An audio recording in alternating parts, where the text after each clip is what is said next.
Faster than a speeding bullet. More powerful than a locomotive. Able to leap tall buildings at a single bound. Look, up in the sky. It's a bird. It's a plane. It's Superman. Kellogg's Pep. P-E-P, Pep. Kellogg's Pep, the Sunshine Cereal, presents The Adventures of Superman.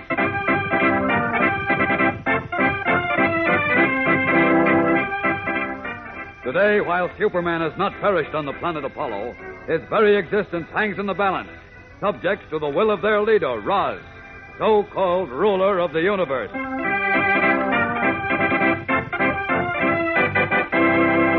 Hello there, gang. This is your pal, Dan McCullough. Say, here's something that you'll be glad to hear. Kellogg's Pep has fixed it so that you can still get a Superman Crusader ring of your own.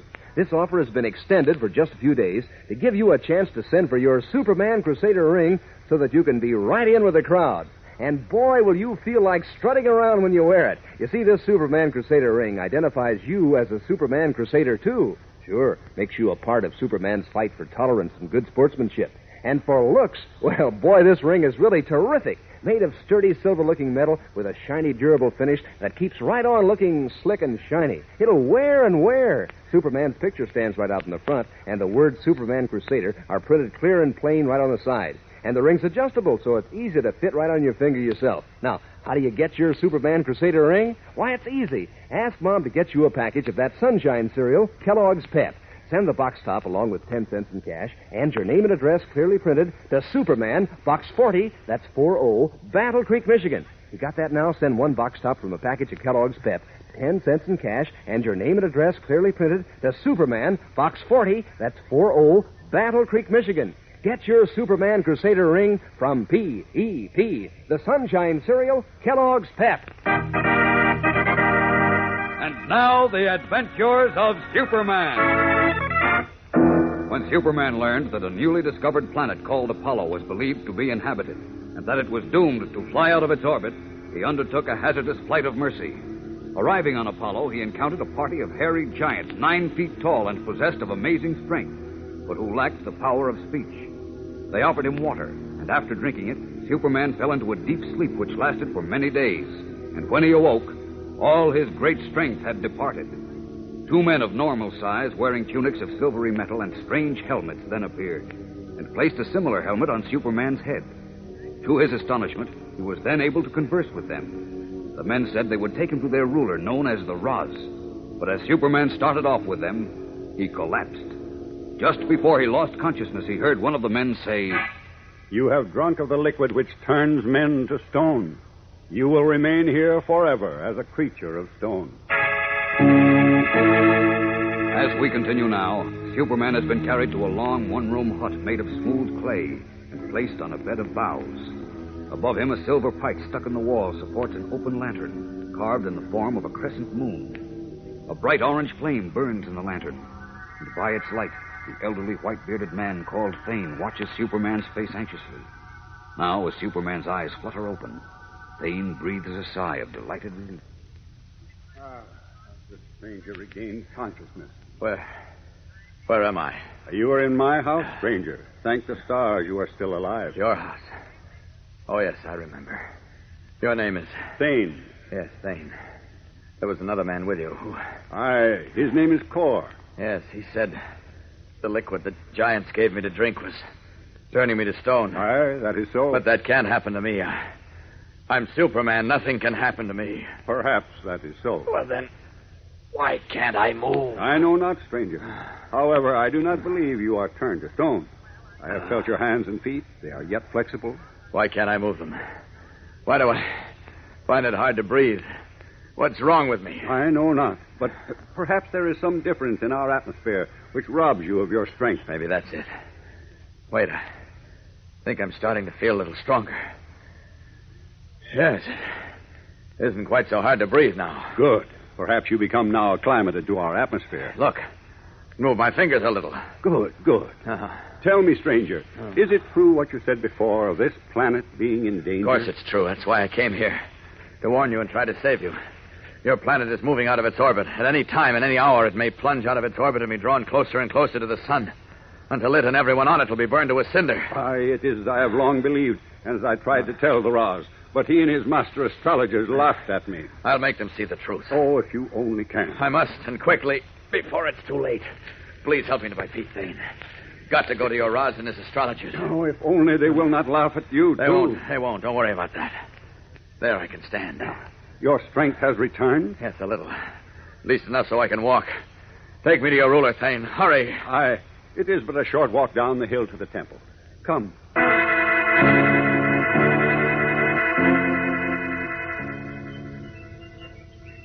Yonder in the valley below us is the temple of the Raz. I see.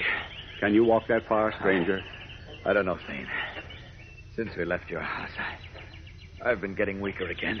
But I thought your strength... I know, but I'm weak again. But I've got to tell your ruler of the planet's danger and save the people here, but... Courage, stranger. You must not die. No, listen, I've felt better in your house. Get me back there. Hurry. Aye.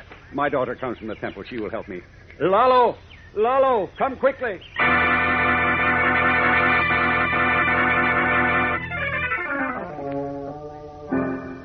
Stranger's dead, Father. Nay, his heart beats yet, but faintly. Oh, good. See, the color comes back to his face. Hold the light closer, Lalo. Aye, Father. They say in the temple of the Raz that this stranger is a spy from one of the slave tribes. A spy? Aye, so they say.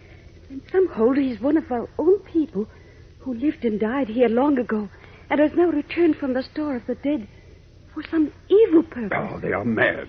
This stranger comes here from another planet. Earth, he calls it, to warn us of a terrible danger. Oh, see, Lalo. He opens his eyes. It is true. Look, he's awake again. Where? Oh, Thane. Aye, 'tis I, Thane. Who's this with you? This is my daughter, Lalo. Quickly, Lalo, remove the lantern. The light may hurt his eyes. Aye, Father. No. Bring the lantern back. The lantern? Yes, bring it closer to me, please. Hurry. Bring the lantern to him, Lalo. Aye, Father. Oh, that's better. What is? I don't know. I feel better when the lantern's near me. It seems to give me strength. Look, Thane, you said something before that perhaps the atmosphere on this planet was different from Earth. And that that's why I lost my strength. I said it might be so. Well, maybe that's the answer. And this lantern, the fire burning in it, must make some change in the atmosphere, makes it more like Earth. Earth? I do not understand. Oh, Lalo. Continue, stranger. Well, look, I can sit up now. When the lantern is close to my face, I feel much stronger. Tell me, Thane, what oil do you burn in this lantern? It is the sacred oil of the temple. Sacred oil? Aye. There's a spring of it deep in the earth below the temple. Only the Raz and his astrologers, the physicians, and the families of the royal line are granted a small supply of the sacred oil to burn in our lamps. I see. Well, look, can you get more of it? Enough to fill a few lanterns like this. Oh, no. 100 of our strongest giant soldiers guard the sacred spring day and night. That is true, stranger. It's impossible to go near it. What? If you tell the Raz I need it. But it'll restore my strength so I can save him and his people. Oh, we could not do that, stranger. Why? For they say at the temple that you're here for evil purposes. Oh, of all the nonsense. Even now they wait to hear you speak in the temple and to pass judgment upon you. Or never would they grant you the sacred oil. I see. Well, then, there's only one thing to do.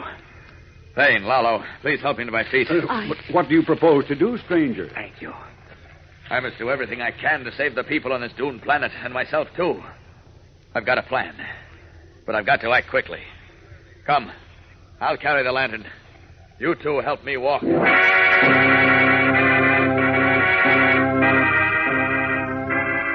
Supported by Thane and his daughter, Superman rises from the bed of boughs and starts from Thane's hut. What is his plan? We'll return in a moment to find out. So stand by. Aided by Thane and his young daughter Lalo, Superman has left Thane's hut once more, and holding the strange crescent-shaped lantern before his face, starts down the long hill to where the roofed amphitheater of the Raz, banked by terrace after terrace of brilliantly colored, oddly shaped flowers, stands in the fertile valley. Are you not going to tell us your plan, stranger? Yes, Thane. I'm going to talk to this ruler of yours. The one you call the Raz and his astrologers. I'm going to make them understand their danger on this doomed planet. Then I'll ask for enough of their sacred oil to burn and restore my strength. Oh, but that is hopeless, for they will never give it to you. I am fearful that Lalo is right, stranger. Well, The Raz and his astrologers are cruel men and ignorant. They laugh at my science. If my daughter was not held in such esteem by the Raz's own daughter, the princess, I would long ago have been turned to stone. Oh, speak not so, Father. Well, maybe I can make the Raz and his astrologers change their minds. Hark! What's that? The temple bells. It means they have seen us approach. See, the giant soldiers come to take us to the Raz. Oh, Father, I'm afraid for the stranger. Don't be afraid, Lalo. I won't fail. I can't fail.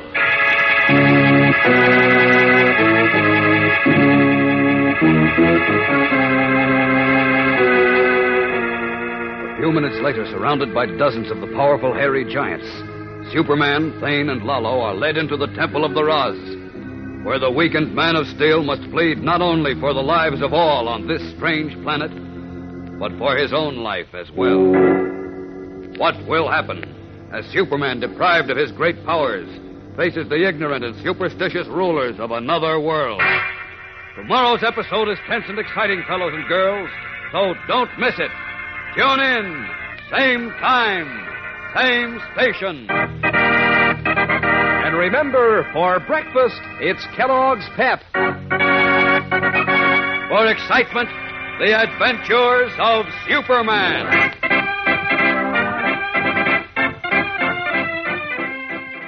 When Superman arrived on the planet Apollo to warn the inhabitants they were in danger of destruction, he found himself in mortal danger. Fighting for breath and robbed of his great strength, he discovered his condition was apparently due to the lack of some necessary element in the atmosphere of Apollo, and that this could be corrected only when a lantern burning what the Apollonians called a sacred oil was brought near him. After regaining some of his strength with the aid of Thane, an aged scientist, and his daughter Lalo, Superman insisted on being taken to see the Raz of Apollo, supreme ruler of the planet. For, as he told Thane, If I can convince the Raz that Apollo is in danger of destruction, I may be able to save the lives of all who live on this doomed planet. as we continue now, the white-bearded Thane, carrying the crescent-shaped lantern in front of Superman, leads the Man of Steel into the Temple of the Raz, a high-roofed amphitheater. There, on a raised dais, sits the ruler of Apollo, a wiry, middle-aged man with a hawk-like nose and a thick braid of black hair growing from the top of his otherwise shaven head, on front of which is tattooed a golden circle, bright as the tunic of beaten gold in which he is clothed. At his feet sit his three ranking court astrologers, their heads, too, entirely shaven, and their skulls tattooed with symbolic marks of the zodiac in gleaming silver. Temple bells begin a solemn tolling as Superman, still supported by Thane, approaches the royal dais, which is guarded by a dozen huge, ferocious giants, 9 feet tall, and fully as powerful as Superman himself. 100 men, court favorites of the Raz, who are seated on stone terraces, don the strange helmets similar to those worn by Superman and Thane. And as the two men pause before the throne of the Raz, regard their red and blue-clad prisoner with hostile curiosity. Suddenly, the Raz raises his hand. The temple bells cease tolling. A hush falls on the assemblage. At a nod from the ruler, Thane speaks. O my Raz, ruler of the universe, I commend to you this stranger who has come to us from another world to bring a message of utmost importance. I beg that you listen and give heed to his words. What mean you he comes from another world? Do you, my court astrologers, know of the existence of other inhabited worlds? Nay, O Raz, there are none. None except those inhabited by spirits of our dead? Then the stranger must be a spirit who has returned here for some purpose. Nay, that is not so. Of course not. I come from Earth. It must be so. It can be nothing else. Hold silence. Tell us, stranger, if you are not a spirit, are you then a spy from some distant conquered tribe which smarts under my rule? Certainly not. On the contrary, I have come here to save your life and the lives of your people. What is that you say? He speaks the truth, O Raz. I can prove he is no spy. Then speak, then. This stranger who calls himself Superman drank of the liquid which turns men to stone. 7 days have gone by, and still he has given no signs of ossification. Does not that prove that he is not of this planet? Aye, it does. It proves but that he is a spirit from a star of the dead. An evil spirit come here to do us harm. I wish to hear what he has to say. It will amuse me. Speak, stranger. I come, as I told you before, from another planet. A planet called Earth, which is inhabited by millions of people, living, breathing humans. It is a lie. There is no planet inhabited by people other than ours. All other planets are peopled by spirits. Silence! Let none speak other than the stranger. Proceed. Why did you come here? Because scientists on Earth have discovered that your planet is in danger of utter destruction. How is that possible? Almost any day, perhaps even any moment, your planet may leave its orbit and plunge toward the sun, coming so close that every living thing here will be burned to a cinder. What say you to that, my astrologer? It is sheerest nonsense, sire. Such a thing cannot happen. Listen to me, sire. Heed this stranger, for I know he speaks the truth. For some time, my observations have indicated that all goes not well with our planet. This I have communicated to you, and you, in your infinite wisdom, have chosen to disregard my warning. It is my belief that this is still nonsense. No, listen to me. It is a conspiracy against you, O Roz, between Thane and this spirit, whose presence he has conjured up through some strange magic. That's ridiculous. Will you please They let me have long been known to oppose your rule, O Roz. Know you not that he cannot be trusted? Heed me, sire. Hold, Thane. My astrologers speak words of wise counsel, since I have long known that you think me a despot, that you have decried my ruthless conquering of weaker tribes, that you frown with angry displeasure on our enslavement of the giants. Is that not so? It is true, sire. The slavery is wrong, that all men have an equal right to live peacefully in freedom. You hear that, sire? You believe now that Thane conspired against Wait you? a minute. Thane is right about all men being free, but what's that got to do with the fact that if you don't act soon with me, you'll be destroyed? Again we say that is nonsense. It is impossible. It is not impossible. It's happened before. Listen to me a moment. Let me tell you about that. Some years ago, another planet, Krypton, was in danger of destruction. This came to the attention of a man of science like Thane, who attempted to warn his people of their danger, but they ridiculed him as you ridiculed Thane. But he continued to warn them, right up to the fateful day when strange rumblings were heard on Krypton. But they laughed at it, this time for the last time. Before long, the hour of destruction of Krypton arrived. It was too late for the scientist to save even himself or his wife. But he used a small-scale model of a rocket ship he had designed in which to save his son. And at the very instant that Krypton exploded into a million pieces, the tiny rocket ship bearing the child was launched. Finally, it arrived safely on Earth, where the boy grew into a man. How know you this story so well, stranger? Because I was that child. I came to Earth from Krypton. You? Yes. That's why I risked my life to come here to save your people from the fate suffered by all on Krypton. It is a trick, sire. Aye, a trick to remove you from power. Heed not the selfish mouthings of the astrologers, O my Ross. This stranger speaks the truth. Of course I do. Give me your cooperation, and I'll help you build spaceships of the light, strong metal I've noticed here. In those ships, I can take you all safely to Earth. Let us begin at once and work quickly, sire. No. This stranger is the spirit who would take us all to the star of the dead. He conspires with Thane to destroy us, sire. Fools that you are. Silence!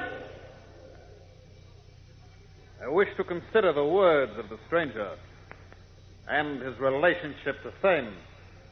Slaves, take them to an anteroom and guard them well.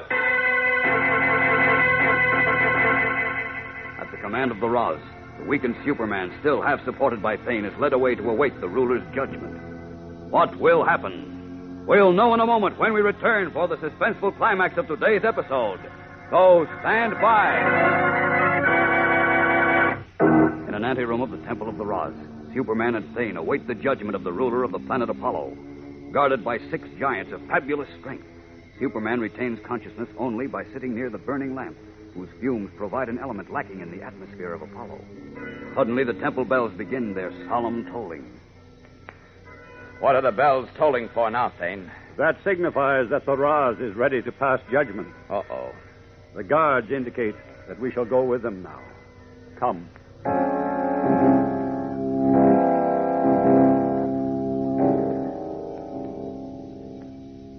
It is my considered opinion, stranger, confirmed by my wise men and astrologers, That you are in truth a spirit returned from a star of the dead. No, listen to Hold me. your tongue when Raz speaks. Further, I am in accord with the opinion that you have come here in a fiendish attempt to destroy me and my people. How can you believe that nonsense? It is likewise my belief that you, Thane, have conspired with this stranger. Oh, no, sire. Ridiculous. Or you have shown yourself to be the stranger's friend, where you have often shown yourself to be my enemy. Therefore, it is my decree that on the morrow, as dawn breaks, Thane shall be forced to drink of the liquid which shall turn him to stone. Oh, no. You can't do that. I won't let you. What can you do against my giants without the flame of the sacred oil to give you breath? Well, Tis only too true, Superman. yes, I'm afraid it is. As for you, stranger, you are to be placed in a dark cell, to be kept there without food and drink, until your spirit departs once more to the star of the dead. Take them away. Helpless to defend himself and his friend, Thane, Superman tries to force strength back into his once powerful muscles, then groans in frustration as he watches the giant slave soldiers advance on him. With Superman seemingly helpless to resist the fate to which both he and Thane have been condemned, what will happen to him now and to the people of the doomed planet Apollo? Tomorrow's episode is packed with thrills and excitement, gang, so don't miss a minute of it. Be sure to tune in tomorrow. Same time, same station. And remember, for breakfast, it's Kellogg's Pep. For excitement, the adventures of Superman. On the planet Apollo, where powerful giants are the slaves of normal-sized individuals, and where men can be turned to stone, Superman, who came to warn the inhabitants that they are facing destruction, is himself in mortal danger. First, something in the atmosphere of the strange planet robbed the Man of Steel of all his great strength, and only when a lantern burning a certain oil was brought near him could he manage to retain consciousness. Then the Raz, ruler of Apollo, scoffed at Superman's warning that his planet was about to leave its orbit, and condemned him to death. And Thane, an elderly scientist who supported Superman, was likewise condemned. Meanwhile, millions of miles away on Earth, Editor Perry White and Jimmy Olsen, who are unaware that Superman and Clark Kent are one and the same person, are in the high vaulted observatory on Mount Arthur with Dr. John Millicent, the famous scientist, whose startling findings had sent the Man of Steel to Apollo. Jimmy is looking through the huge telescope, listening. I can see Apollo, all right. Looks as if there are a lot of high peaks on it. Those are mountains, young man. Oh. Come on, Jim. You've spent enough time dawdling. We've got to get back to the Oh, office. just a minute, Mr. White. I'm trying to... To what? Now, don't tell me you're trying to see Kent and Superman up there. Well... Now, isn't that ridiculous? I thought if you saw Apollo through the telescope and realized how far away it is and the hopelessness of it all, you'd accept the inevitable. Well... Mr. White is right, Jim. You'll just have to make up your mind that you'll never see Clark Kent again. I'm not so sure. He's with Superman, isn't he? Well, yes. Well, then but- he's all right. Nothing can happen to Superman, and I know he won't let anything happen to Mr. Kent. Now, look, Jim. I feel just as bad about Kent as you do, but we must face the facts. You know, Superman told Dr. Millison that if all went well, he and Kent would come back to Earth within 3 days. Oh, sure, I know, but and now 8 days have gone by, and they're still not back. Maybe, but I remember when he went to Utopia, he was caught for a while by the force of gravity up there. Maybe he's stuck on Apollo like that, too. If he is stuck on Apollo, as you suggest, Jim, I'm afraid he and Kent are irrevocably lost anyhow. What do you mean, Doctor? Why? Why can't he work his way out of that as he did before? I hate to say this, because it'll doom your last hope. But Apollo has already left its orbit. What? Huh? Yes, and it's now revolving around its moon. Good Godfrey. Well, is that so bad? Very bad. Because as it loses energy, it'll be drawn closer and closer to the sun, until it and every living thing on it, even Superman, will be consumed by the sun's terrible rays. Oh, no. His last hope for Clark Kent and Superman gone, Jimmy Olsen turns away from the pale Perry White and Dr. Millison to hide the tears in his eyes. Meanwhile, 31 million miles away on the doomed planet Apollo, Clark Kent, in his identity of Superman, is also on the verge of losing hope. With the elderly white-bearded Thane, Superman has been placed in a dark, thick-walled cell below the Temple of the Raz, deprived of the oil-burning lantern which effects a change in the atmosphere, thus permitting him to breathe. Superman has grown so weak that he can barely lift a hand and has to fight to retain consciousness. It looks bad for Thane. Sorry I got you into this trouble. Oh, blame not yourself, Superman. You meant well both for me and for my people. But even had you not come here and our planet were not in danger, my days would still be numbered. What do you mean? I have long been in ill favor with the Raz, our ruler. Oh? Because he feared that eventually I might lead the giant slaves and all the others in demand for their freedom. How could the Raz enslave those huge, powerful giants? They're almost as strong as I was on Earth. Aye, but they're slow-witted, and the Raz took advantage of them. He sent men secretly to the far mountains where the giants lived to pollute the rivers and streams with the liquid developed by his wicked physician. Hundreds of giants, after drinking the water, turned to stone. Great Scott. They put fear into their hearts. Then the Raz sent word that he would turn all the giants to stone unless they acknowledged him their god and master. Terrified by this magic, they could not fight. They came from the mountains to do his bidding. And with their aid, the Raz conquered all the people of this planet and made them his miserable slaves. We've had men like your Raz on Earth, particularly a man named Hitler. But eventually, the freedom-loving nations got together, conquered those tyrants. Oh, men are now free on this Earth you come from, Superman? Yes, at the moment. And I wish I could help you free your people here, too. But for one of the few times in my life, I'm afraid I've failed. It is clear that without the sacred oil to burn, you must perish. And tomorrow I will be forced to drink of the liquid, which will turn me to stone. Then all on this poor planet, the many good with the few evil, will be lost in the consuming heat of the sun. Perhaps any hour. Oh, if only I could. If only you could watch, Superman. The spring of sacred oil. A deep pool of it is just under this temple. It's a couple of 100 feet below us. I know. If only I could get to it and set it afire. That would restore my strength, and I could save this planet. But that is impossible, so think not on it. Save your small remaining strength. This clay floor is only a couple of feet thick. If I had even half my usual strength, I could easily smash right through it. Oh, but what's the use? I can't break through. Right now, I can't even punch my way through a paper bag. Oh, make no noise. The giant slaves stand guard outside this cell. No use. I'm weak as a kid. Oh. What is it? Can't breathe in this atmosphere without the burning oil. Sorry, I wanted to help you, but Oh. Superman! Oh, I fear this is the end of him. And with him goes our only hope. His hands clasped in hopeless anguish, Thane stares down at the limp, motionless figure of Superman. Is this the end of the Man of Steel? We'll know more when we return in a moment for the tense climax of today's episode. So stand by. When Superman lost consciousness in the dark, thick-walled cell below the Temple of the Raz, Thane, his elderly companion, abandoned all hope for himself and the people of the doomed planet Apollo. As we join him now, he sits with his head on his knees, so lost in despair that he pays no attention to a furtive scraping sound nearby.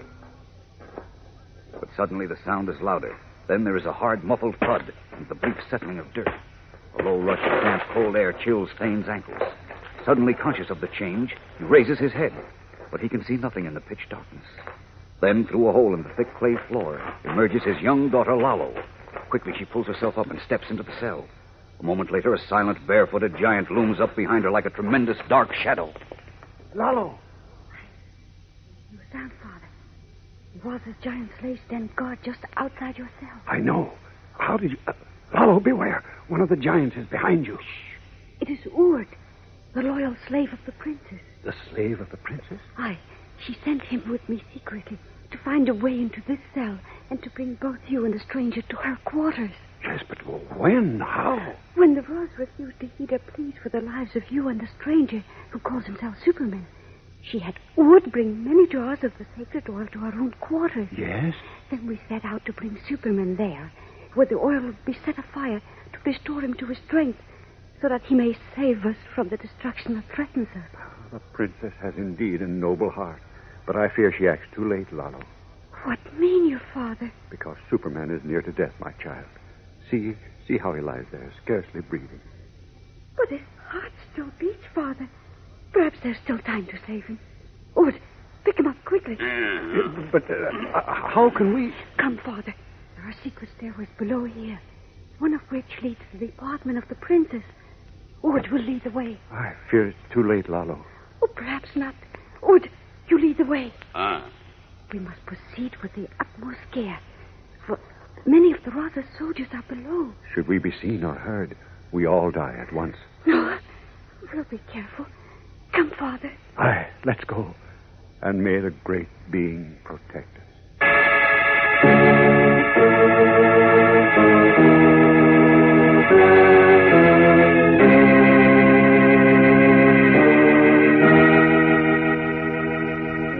Led by the giant Wierd, who carries the limp, unconscious figure of Superman slung easily over his huge shoulder, the girl Lalo and Thane, her father, stepped through the hole in the cell floor to a dark, narrow, winding flight of damp earthen steps and begin to descend. One false step, one false move causing them to be seen in this stronghold of the cruel Raz, and they are finished. Will they succeed in reaching the quarters of the princess? And will their attempts to save Superman succeed? There are many thrills and chills ahead, so don't miss tomorrow's thrilling episode. Be sure to tune in tomorrow. Same time, same station. And remember, for breakfast, it's Kellogg's Pep. For excitement, the adventures of Superman. Superman is a copyrighted feature appearing in Superman DC comic magazines and is brought to you Monday through Friday at the same time by Kellogg's Pep, the Sunshine Cereal.